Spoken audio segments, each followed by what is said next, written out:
పరసువేది ఈ పదానికి అర్థం ఇనుమునైనా సరే బంగారంగా మార్చే విద్య. అసలు ఇలాంటి విద్య ఒకటి ఉందా? మన పుస్తకాల్లో ఇలాంటి ఆల్కెమిస్ట్ గురించి చాలా కథలే ఉన్నాయి. వాటిని నమ్మే వాళ్ళు నమ్ముతారు, లేదంటే లేదు. కానీ నిజంగానే అలాంటి ఓ ప్రక్రియ ఉందా అంటే కరెక్ట్గా చెప్పలేం. కానీ పాదరసం నుంచి బంగారం చేస్తామంటోంది ఓ అమెరికన్ స్టార్టప్.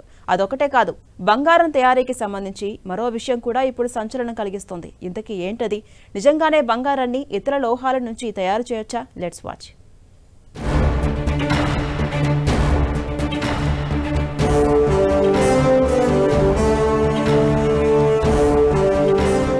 బంగారంపై మోజు ఈనాటిది కాదు. దానికోసం జనం రకరకాల వేషాలు వేస్తారు. గజకర్ణ, గోకర్ణ, టక్కు టమార విద్యలెన్నో ప్రదర్శిస్తారు. ఛాన్స్ దొరకగానే అందినంత కాజేసి ఉడాయిస్తారు. దానికి 6 దశాబ్దాల క్రితం వచ్చిన ఈ అప్పు చేసి పప్పు కూడా చూడండి. బంగారం అంటే అంత మోజు మనోళ్ళకి. బంగారం అసలు ప్రపంచంలోని అత్యంత విలువైన ఆభరణంగా మురిపెంగా చూస్తూ ఉంటాం. అది సంపాదించేందుకు రకరకాల వేషాలిస్తారు. సగం రేటుకే బంగారం ఇస్తామంటారు. అసలు మాకు పరుసవేది విద్య తెలుసు, పూజలు చేస్తే ఇనుమే బంగారం అవుతుందంటూ నమ్మింపజూస్తారు. అందిన కాడికి నొక్కేసి జంప్ అయిపోతారు. అంతెందుకు, ఇప్పటికీ సోషల్ మీడియాలో ఇనుముని బంగారంగా చేసే పద్ధతులు అంటూ బోలెడు వీడియోలు కనిపిస్తూ ఉంటాయి.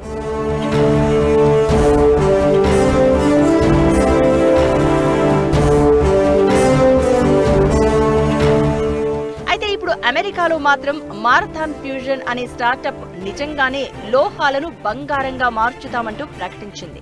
సిలికాన్ వ్యాలీలోని ఈ శాన్ ఫ్రాన్సిస్కో స్టార్టప్ న్యూక్లియర్ ట్రాన్స్మ్యుటేషన్ ద్వారా బంగారు కణాలను తయారు చేస్తామంటూ ఓ బ్లూ ప్రింట్ కూడా సబ్మిట్ చేసింది.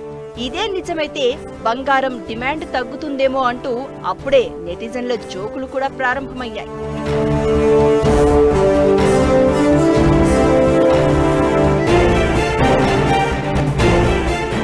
మారథాన్ ఫ్యూజన్ చెప్తున్న దాని ప్రకారం పాదరసాన్ని మెర్క్యూరీ 198 ఐసోటోప్ను ఫ్యూజన్ రియాక్టర్లోకి పంపడం ద్వారా న్యూట్రాన్లతో ఢీకొనేలా చేస్తాయి.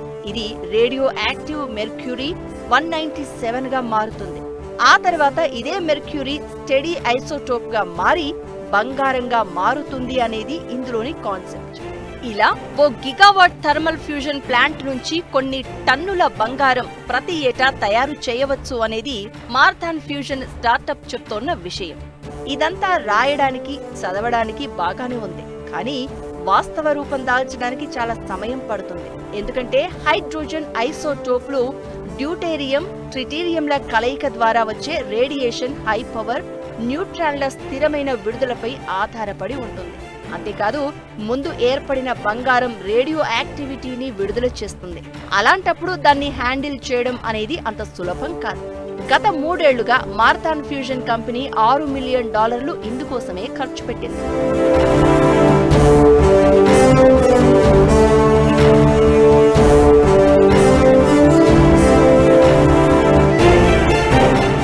ఇప్పుడు ఈ స్టార్టప్ బయటపెట్టిన కాన్సెప్ట్ కి సమాంతరంగా మరో కాన్సెప్ట్ సంచలనం కలిగిస్తోంది. ఇదైతే నిజంగా నిరూపించబడినదిగా శాస్త్రవేత్తలు చెప్తున్నారు.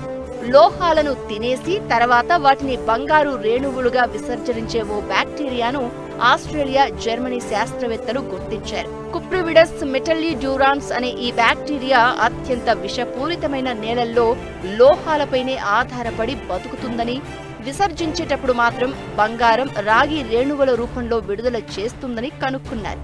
ఇలా జరగడానికి కెమికల్ రియాక్షన్సే కారణం అంటున్నారు. ఈ సూక్ష్మ జీవుల్లోని జన్యువుల నిర్మాణం లోహాలను ఎదుర్కొనే విధంగా ఉండడంతో వీటిని డైజెస్ట్ చేసుకోగలుగుతున్నట్లు సైంటిస్టులు చెప్తున్నారు. ఈ కుప్రివిడస్ మెటల్లిడ్యూరాన్లను గోల్డ్ అయాన్లపై ప్రయోగించినప్పుడు COPA, CUPA వంటి ఎంజైమ్లను విడుదల చేశాయి. ఈ 2 ఎంజైమ్లు బంగారు అణువులను అతి సూక్ష్మ రేణువులుగా చేసేవి కాబట్టే ఏ లోహాన్నైనా అరాయించుకుని తిరిగి బంగారంగా విడుదల చేస్తున్నాయని సైంటిస్టులు కనుక్కున్నారు. దీంతో ఈ తరహా బ్యాక్టీరియాను, అంటే ఈ బ్యాక్టీరియాలో బంగారంగా మార్చే ఎంజైమ్లు విడుదల చేసే గుణములు ఉన్నట్లు తేలింది. కాబట్టి ఈ పరిశోధన ఫలితం కూడా ఇప్పుడు సంచలనం కలగజేస్తోంది.